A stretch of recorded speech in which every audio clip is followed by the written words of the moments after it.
ఆరవ పాసురం.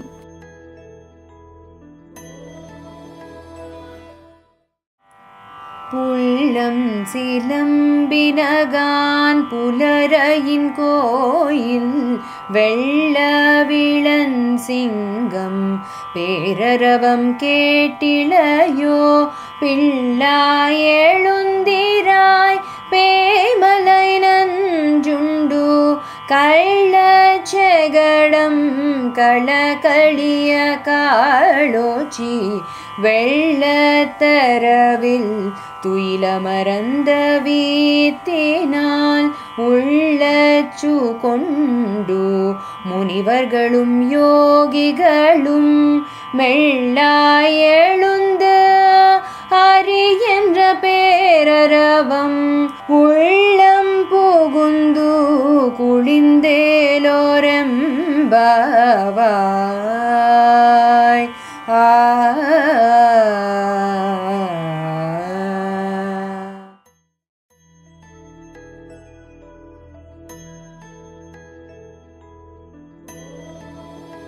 ఆండాళ్ తన స్నేహితులందరినీ కలుపుకొని చేయడానికి సంకల్పించిన దివ్య వ్రతమే తిరుప్పావై వ్రతం.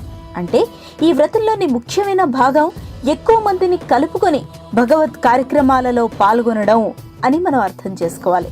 ఇక ఆండాళ్ ఈ వ్రతాన్ని ప్రారంభిస్తూ స్నేహితులందరినీ కలుపుకోగా కొంతమంది గోపబాలికలు వచ్చినట్లుగా కనిపించలేదు. కనుక వారిని కూడా కలుపుకొని వ్రతాన్ని ప్రారంభించాలి అనే భావనతో ఒక్కొక్క గోపిక ఇంటికి వెళ్లి వారిని నిద్ర మేల్కొల్పి తమతో కలుపుకుంటూ ముందుకు సాగింది ఆండాళ్ గోష్ఠి. ఆరవ పాసురం యొక్క తాత్పర్యం ఇప్పుడు మనం తెలుసుకుందాం.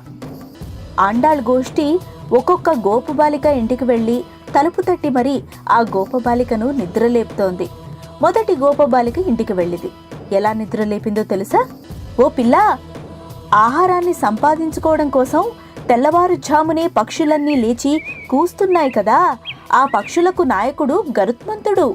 ఆ గరుత్మంతునికి స్వామి అయిన శ్రీ మహావిష్ణువు ఆలయంలో తెల్లని శంఖం యొక్క పెద్ద ధ్వని నీకు వినిపించడం లేదా?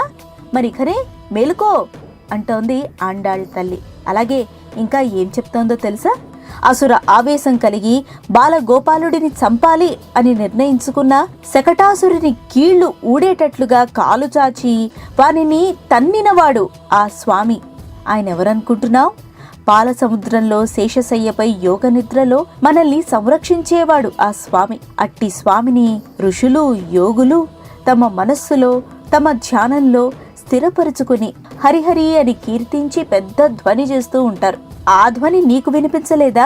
నీకెందుకు మేలుకు రావడం లేదు మరి అని అడుగుతూ ఆ పరమాత్మ యొక్క గొప్పతనాన్ని కీర్తిస్తూ ఒకానొక గోపబాలికను నిద్రలేపింది ధనుర్మాస వ్రతం చేయడానికి ఆ ఆండాళ్ తల్లి.